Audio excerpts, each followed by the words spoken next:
Okay, so I'm lofting from a table of offsets, and basically the way the table of offsets is laid out is it's given you 3 to 4 measurements, right? So 3 they give you in numbers, and 1 they just give you in a plus sign. And what the numbers are feet,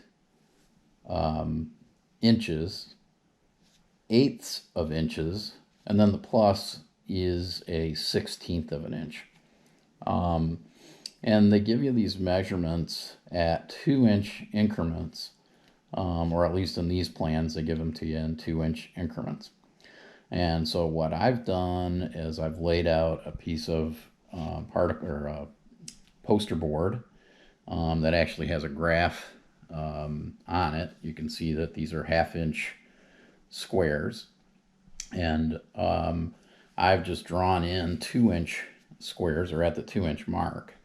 And so for me, as I move along in lofting this, I can quickly reference, what number I'm at. So in this case, it would be 18 inches. And then I only have to measure the 2 inches in between. So I have a nice caliper tool. It's a digital caliper. And so basically all I have to do is set it to the distance from the previous 2-inch mark. So if I were measuring from the 18-inch mark and I was adding 1.75 inches, I would just lay it down here on the 2-inch line, or actually the 18-inch line. My 1.75 inches would be here, and since this tool is kind of sharp, I can just swipe it across the line, and it'll make a mark on the line right at the exact point that I need it, and then I'll just write it in with a pencil. And what it's going to do is it's going to give you dots like this along the white sheet of paper. And once I'm done with getting the dots on, I can lay in a nail or a pin or something like that at each of the dots, and then I can take a real flexible batten and lay it along those pins or nails, and that'll give me a nice smooth line to trace, and I'll trace along the inside so it's in line with the dots. And then it should be a nice, fair curve at that point. I'm working through all of this. I'm on my final component, which is, the bow and the stern.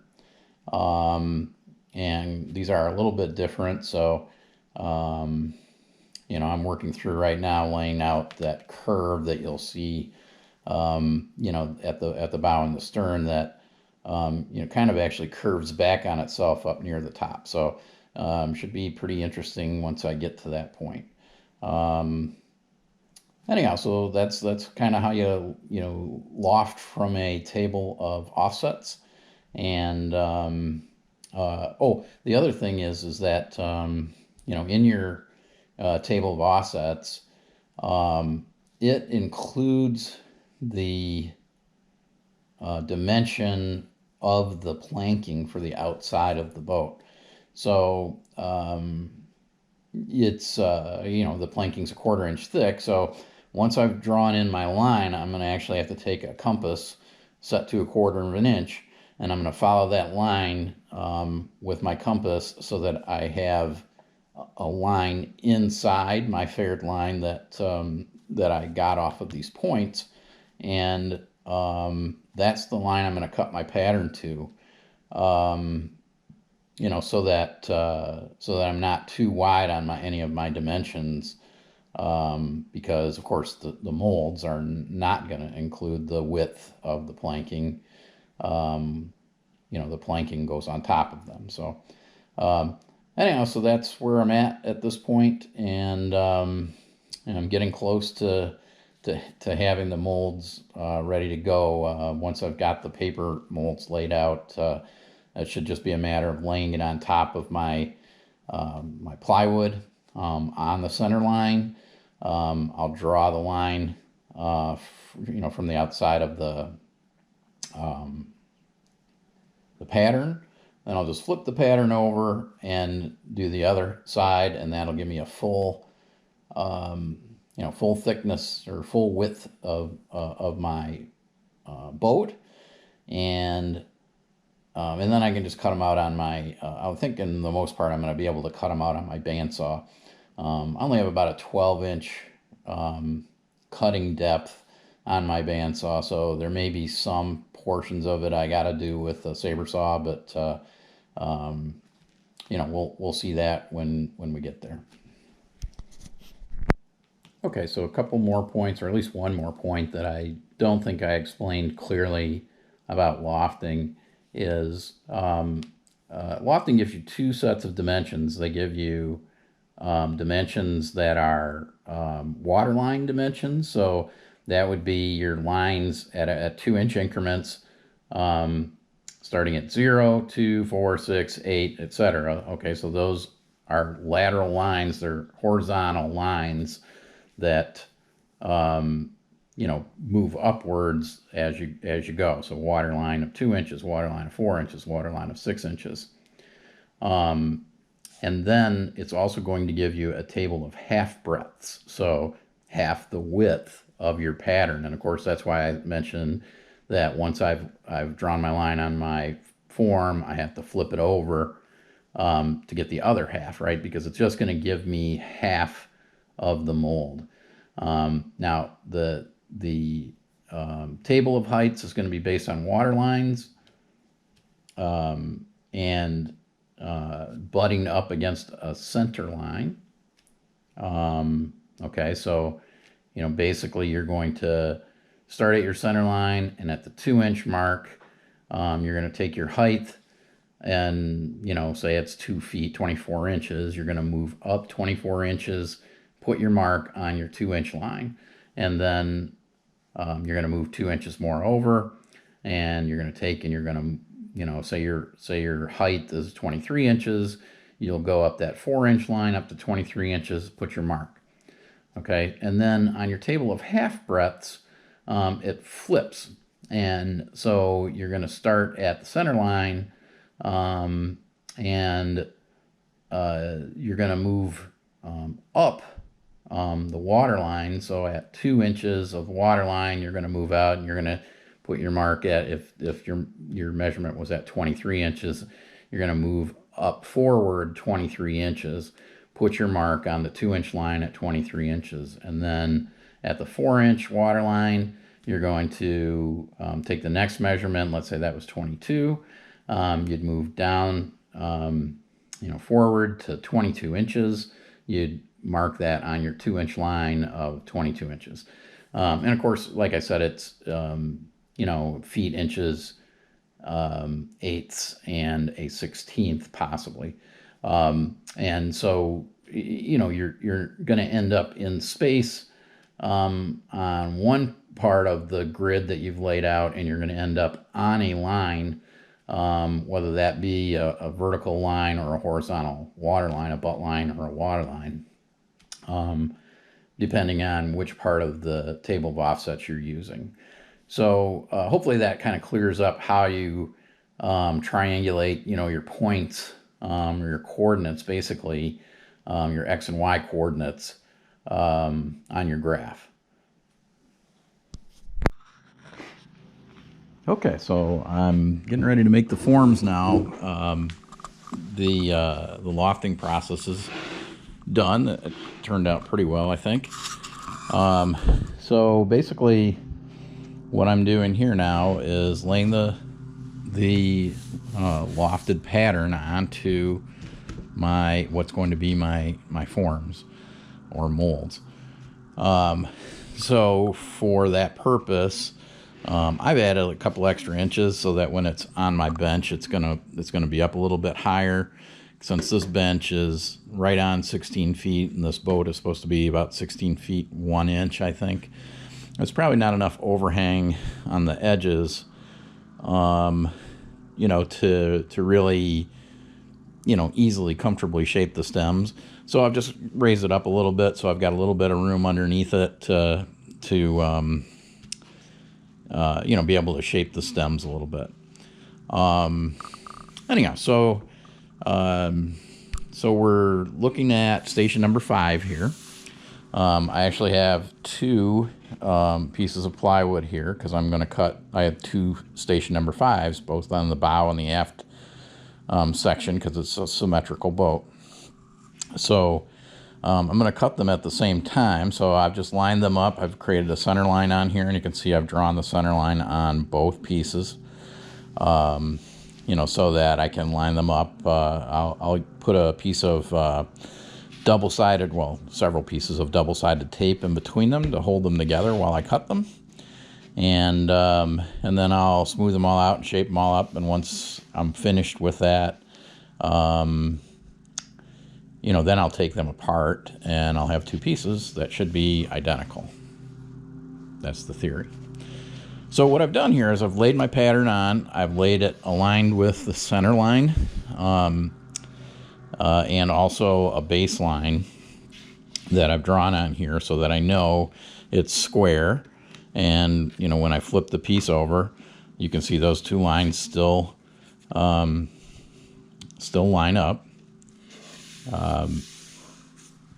And so what I'm going to do is I'm going to go ahead and just take a marker, and I'm going to trace, all around this piece, so that I have a line, a nice bright line to cut to. And I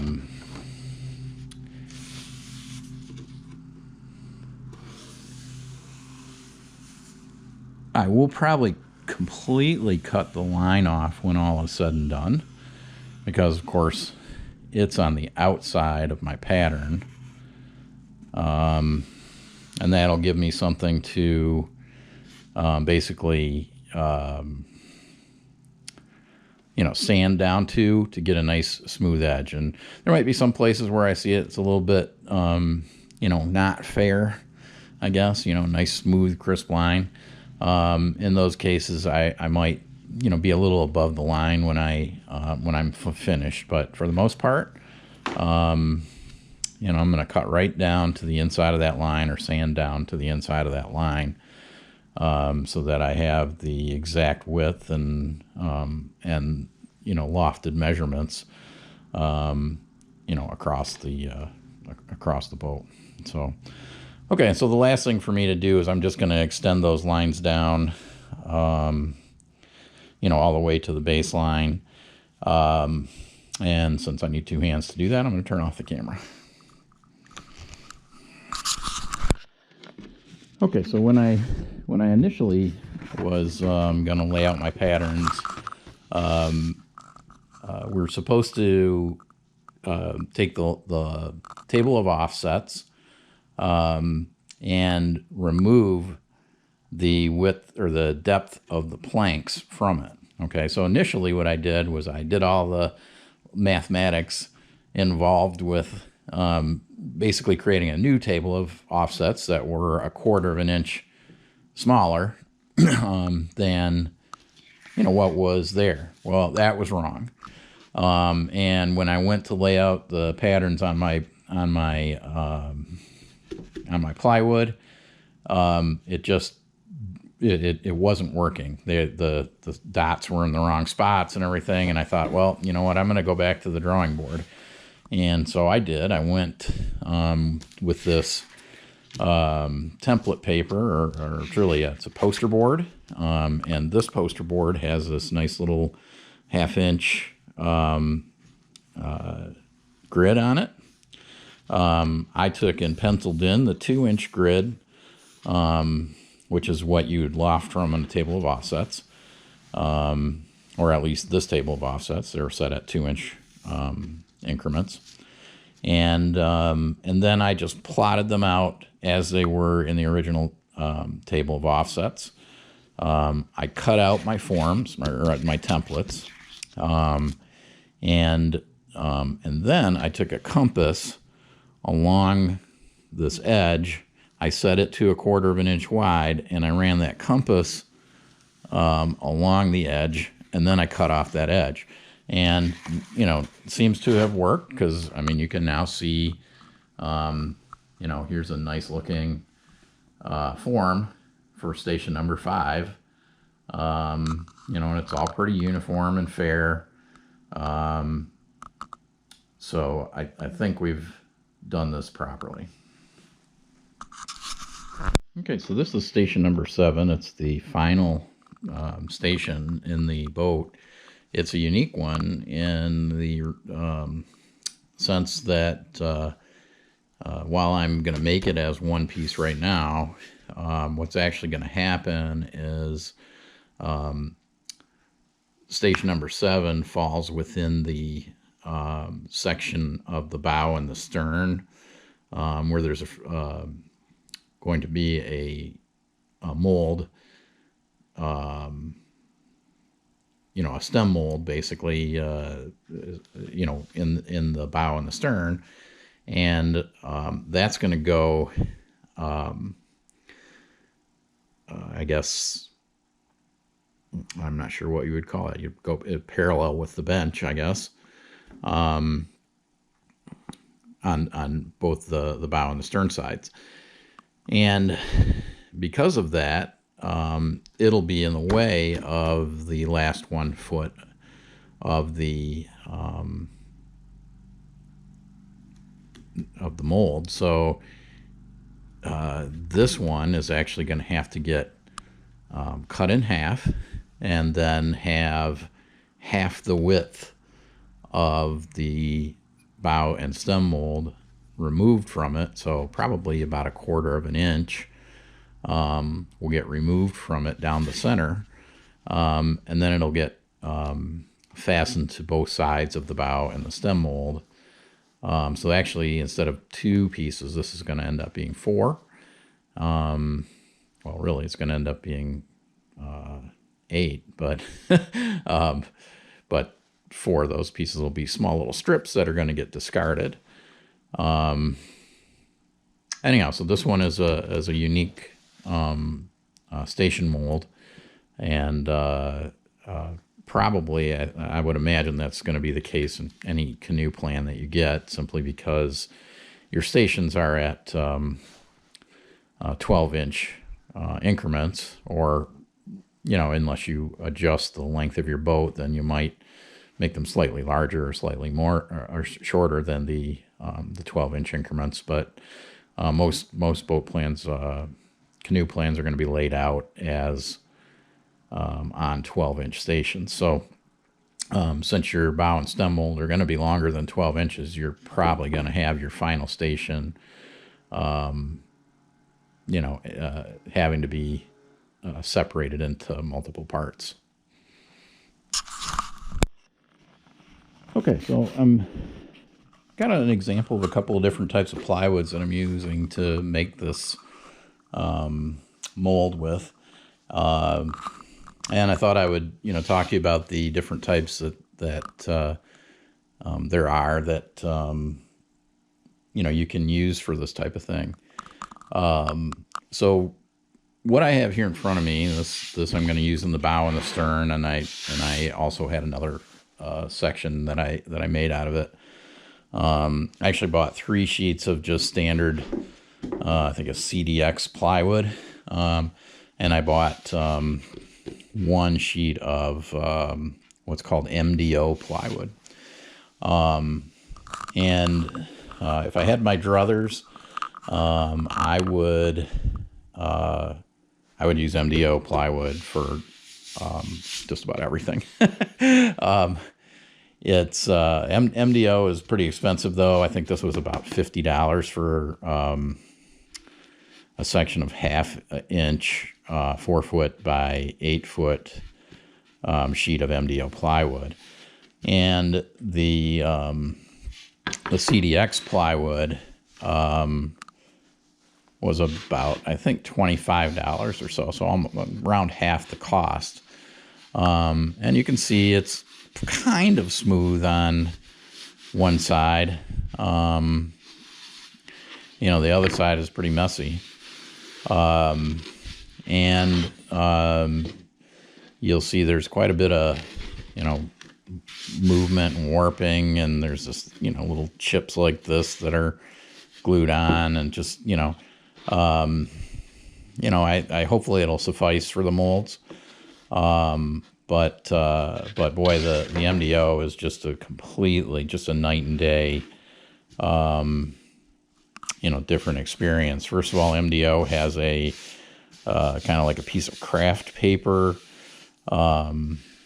glued onto it, just like a ply of the plywood, on both the top and the bottom. And I've actually used MDO for the top of my strongback as well. That's probably about a 10-year-old piece, and that's a 3/4 inch piece of MDO. And what I'm using for these molds are 1/2 inch MDO.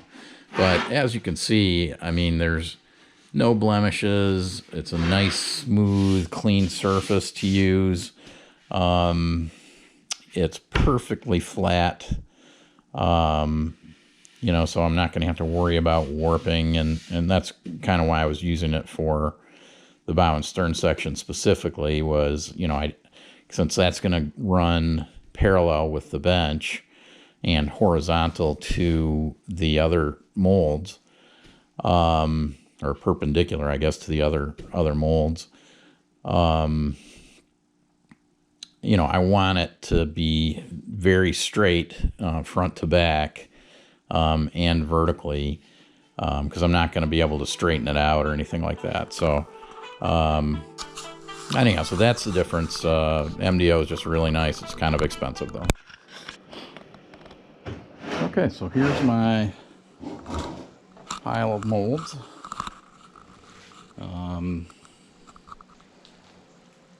There's 7 stations here. Well, 8 really, counting 0, right? So 0, 1, 2, 3, 4, 5, 6, 7.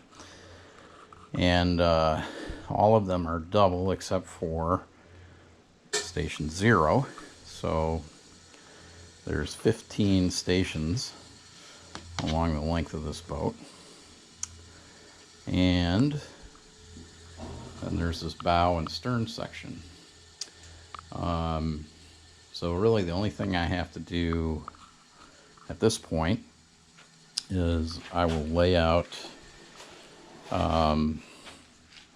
holes with a hole saw along this pattern, and most of the larger ones, and that way I'll have a clamping surface. So I'll probably come in about an inch here, and then probably a 2.5 or 3 inch hole saw. So that's probably how I'll spend my day tomorrow, just cutting hole saw holes, and then I'll be able to set up my molds and start the planking. Okay, I found one more, so it's 162 holes drilled with a hole saw to allow for clamping surfaces on the canoe molds. And there they are. That is a lot of cutting holes. Sometimes the old tools are the best. That tool I got 1989, I think. It's the Skill 1/2 inch capacity extra tool 600.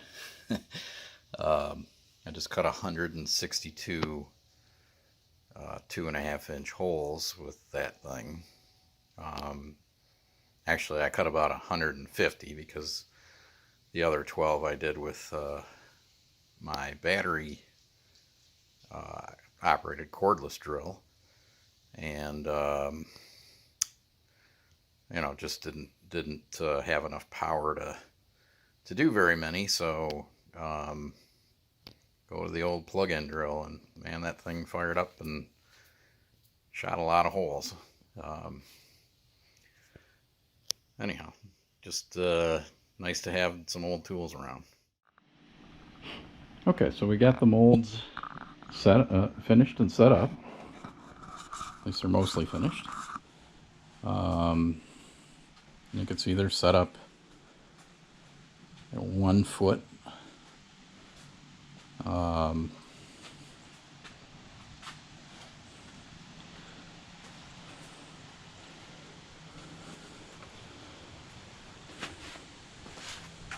actually think I probably should have thought through the spacing a little bit, but I'm actually wanting a little shorter canoe. I wanted to take it down to a 15-foot 10-inch canoe instead of a 16-foot 1-inch canoe.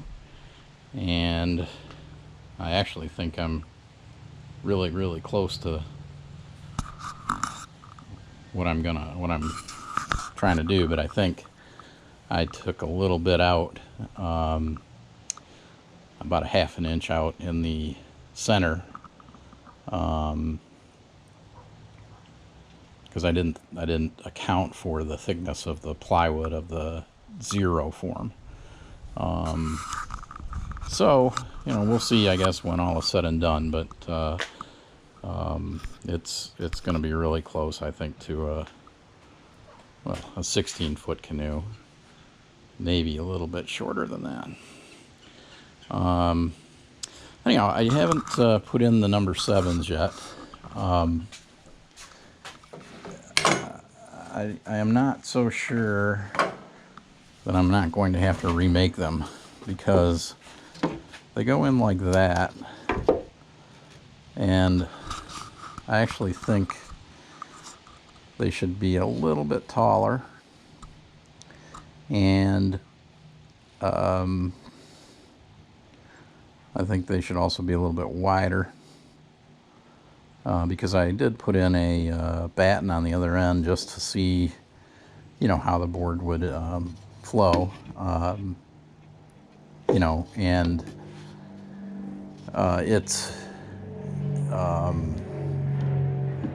it seems like this is too narrow, and certainly it's too short. So I might have to relook at the plan again and think about, should I just remake these? I'm certain I've got plywood that I can make them from, and I think I might just do that, because I must not be thinking straight on how to remove the count for the 1/2 inch in the middle here, but that does seem to be what happened, because of course when you cut out a little bit in the middle, you're going to cut off some of the height as well, and so back to the drawing board on that piece. It's something I'll bang out this weekend, I think, and then I haven't fastened these in, of course, and I haven't put the number 7 on the bow and stern section, but the reason for that is that I'm going to take and put these in my vise, and tomorrow I'm going to build a steamer, and I'm going to take my ash stem strips, which I've got right here, and I've got 12 of them, and I'm going to go ahead and steam those, and then bend them around the form,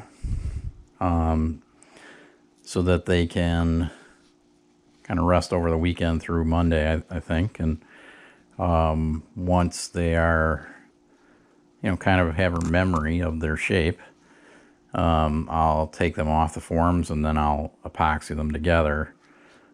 And then at that point, I'll be able to start shaping the stems. And once the stems are shaped, stripping is going to happen. So anyhow, that is where we're at.